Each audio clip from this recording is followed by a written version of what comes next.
Dubbadhuun dubbatta dhugaa maa callistaa tasgabbii jaallatta suuta tarkaanfatta daraaraa mul'atta fireessuuf rakkatta damee jalan fiiddu utubaa laallatta.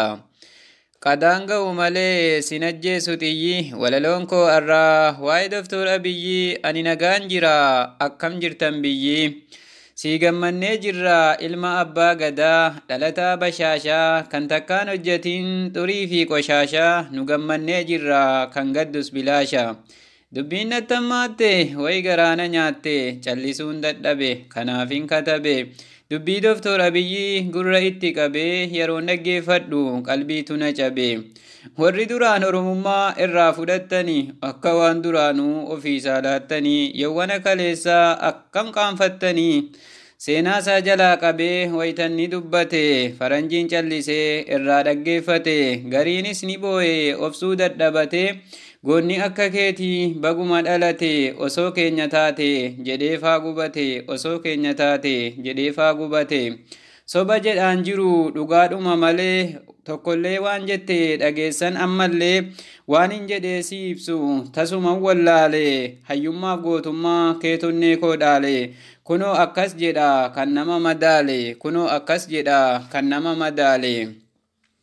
Seenaa keenya duraan diini gurraachesse Abiyyiin addeesse addunyaaf galmeesse cilee jarri diban irraa dhiqee baase dahabaan katabee foolisii urgeesse addunyaan ol kaase lallabee nu faarse.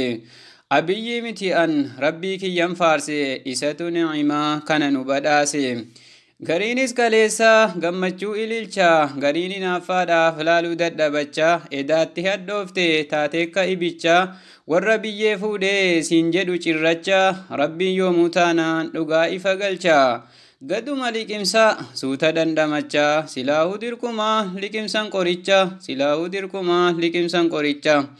Abiyyi fuutanii amaaratti galchaa ofii sabboonummaa keessaniin dhaadachaa ati nu baraari yaa rabbii tokkichaa saba namaa mulquun fokkuu dachaa dachaa saba namaa mulquun fokkuu dachaa dachaa.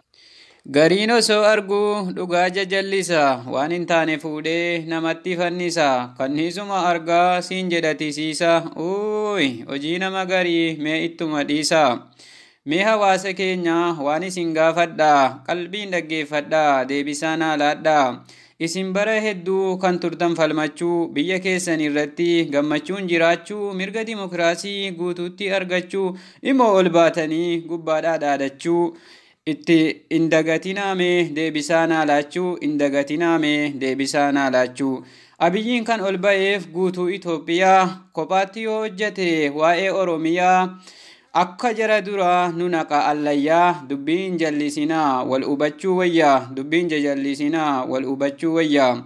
Abiyyi atillee wanni nan siidhaamu sagaleen ummataa akka dhagayamu abiddi balbalu akka nurraa dhaamu. Barattoonni Oromoo maaliif ajjeefamu barattoonni Oromoo maaliif ajjeefamu.